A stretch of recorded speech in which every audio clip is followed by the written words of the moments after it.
Bismillahirrahmanirrahim. Assalamualaikum warahmatullahi wabarakatuh. Perkenalkan, nama saya Rizka Malasari sebagai moderator. Kami akan mempresentasikan hasil review bab 1 dan 7. Latar belakang, meningkatnya kemacetan pada jalan perkotaan maupun jalan luar kota yang diakibatkan bertambahnya kepemilikan kendaraan. Terbatasnya sumber daya untuk pembangunan jalan raya, dan belum optimalnya pengoperasian fasilitas lalu lintas yang ada merupakan persoalan utama di banyak negara. Telah diakui bahwa usaha benar diperlukan bagi penambahan kapasitas, di mana akan diperlukan metode efektif untuk perancangan dan perencanaan, agar didapat nilai terbaik bagi suatu pembiayaan dengan mempertimbangkan biaya langsung maupun keselamatan dan dampak lingkungan. Kapasitas jalan dengan metode perhitungan memperlakukan lalu lintas yang benar, yang merupakan fungsi dari rencana jalan dan kebutuhan lalu lintas diperlukan untuk maksud di atas, juga untuk perancangan lalu lintas umum.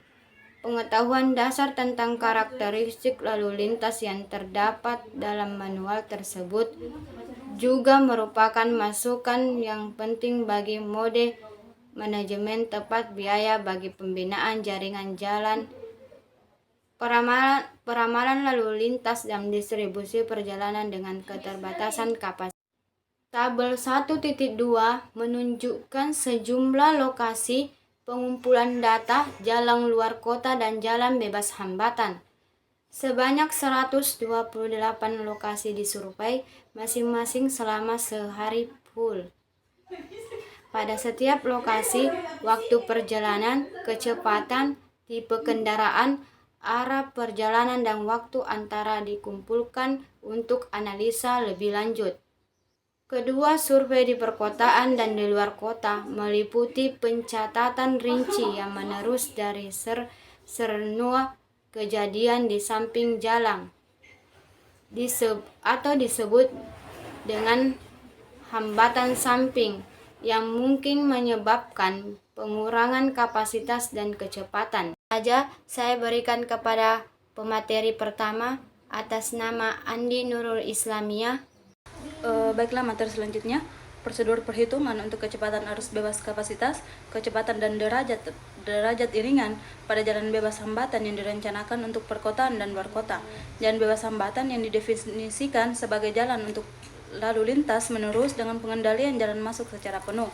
Yang dimana juga di sini definisi jalan bebas hambatan terdapat 2 lajur 2 arah tak terbagi dan 4 lajur 2 arah terbagi. Selanjutnya, kecepatan lalu lintas, yang dimana kecepatan arus bebas didefinisikan sebagai kecepatan pada arus 0 sesuai dengan kecepatan yang akan digunakan pengemudi pada saat mengendarai kendaraan bermotor tanpa dihalangi kendaraan bermotor lainnya, dan dapat kita lihat pada rumus di atas. Kapasitas, yang dimana kapasitas didefinisikan sebagai arus maksimum yang melewati suatu titik pada jalan bebas hambatan yang dapat dipertahankan persatuan jam dalam kondisi yang berlaku. Dan persamaan dasar untuk menentukan kapasitas adalah pada rumus di atas. Dan tipe jalan yaitu jalan 2 lajur 2 arah tak terbagi, kemudian jalan 4 lajur 2 arah tak terbagi, jalan 4 lajur 2 arah tak terbagi, dan 6 jalur 2 arah terbagi. Selanjutnya, jalan bebas hambatan, yang dimana jalan bebas hambatan 4 lajur dengan penyediaan untuk pelebaran di masa mendatang menjadi 6 lajur. Kemudian jalan bebas hambatan 2 lajur tak terbagi, jalan bebas hambatan tak terbagi dengan tambahan lajur pendakian untuk kendaraan lebih lambat. Kemudian terakhir, jalan bebas hambatan 4 lajur dengan median sempit dan rel pelindung. Selanjutnya, kecepatan dan waktu tempuh, yang dimana kecepatan pada keadaan lalu lintas dan kondisi geometrik bisa kita lihat pada gambar di samping, yang dimana jalan 4 atau 6 lajur atau jalan satu arah yang terdapat sumbu horizontal X pada bagian gambar di samping, dan sumbu vertikal Y pada titik memotong tingkatan kecepatan arus bebas. Kemudian sumbu X sampai memotong sumbu vertikal Y dengan bagian sebelah kiri gambar untuk kecepatan kendaraan ringan, dan masukkan panjang segmen L atau kilometer pada kolom, dan hitungan waktu tempuh rata-rata untuk kendaraan ringan dalam jam rata-rata dalam detik dapat dihitung dengan T dikali 3600. Selanjutnya perhitungan, yang dimana analisa perhitungan suatu jalan bebas hambatan dengan 2 lajur dan 2 arah dapat kita lihat pada analisa di atas. Kelendean khusus, yang dimana jalan bebas hambatan 2 lajur 2 arah, yang dimana karakteristik jalan lajur lalu lintas diperkeras 7,0 meter dengan bahu 2 meter, perkerasan lentur dengan kondisi baik dan arteri. Kemudian karakteristik lalu lintas, dan dapat kita lihat perhitungan lalu lintas dengan jenis kendaraan di atas.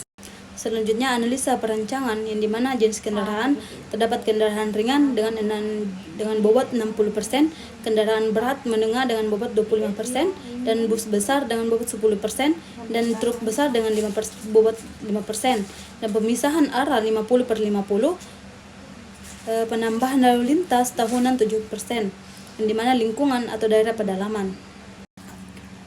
Selanjutnya kelas jarak pandang, yang dimana kelas jarak pandang di bagian A terdapat segmen dengan jarak pandang minimum 300 meter. Di bagian A terdapat 70%, di bagian B terdapat 30-70%, dan bagian C terdapat 30%. Selanjutnya penampang melintang jalan bebas hambatan, yang dimana lebar jalur efektif rata-rata pada sisi A dan B. Kemudian lebar bahu rata-rata untuk jalan 2 arah tak terbagi, dan jumlah lebar bahu luar dan dalam per arah untuk jalan terbagi, seperti bisa kita lihat seperti pada rumus di atas. Analisis kapasitas, yaitu rumusnya C sama dengan CO kali FCW dikali FCSP atau SMP sampai per jam, di mana C sama dengan kapasitas, CO sama dengan kapasitas dasar, VCW sama dengan faktor penyesuaian akibat lebar jalur lalu lintas, FCSP sama dengan faktor penyesuaian akibat pemisahan arah atau jalan bebas hambatan tak terbagi.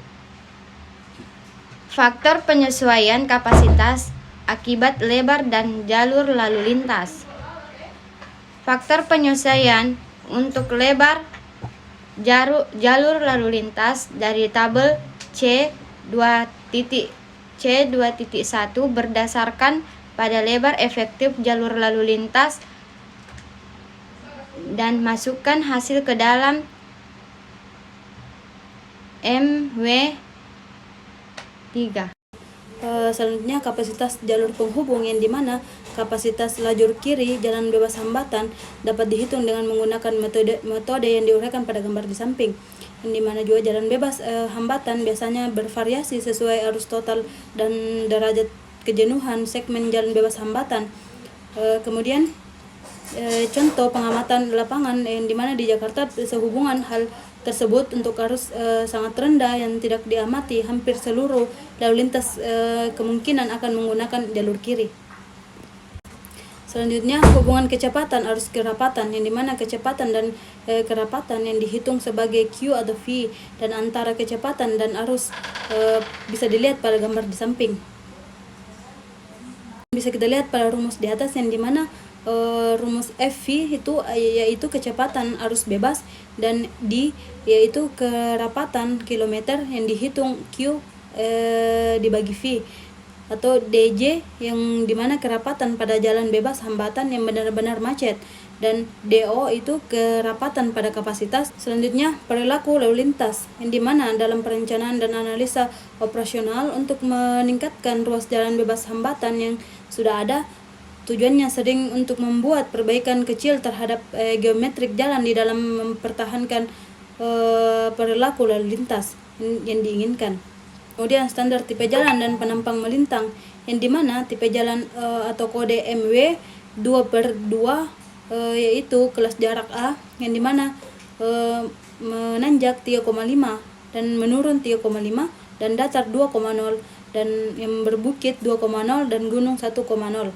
Yang dimana MW 2/2 adalah lajur pendakian, yang dimana jarak pandang A terdapat lebar jalur 7,0, menurun 3,5, datar 2,0, dan bukit 2,0 serta gunung 1,0.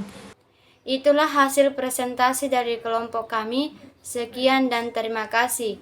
Assalamualaikum warahmatullahi wabarakatuh.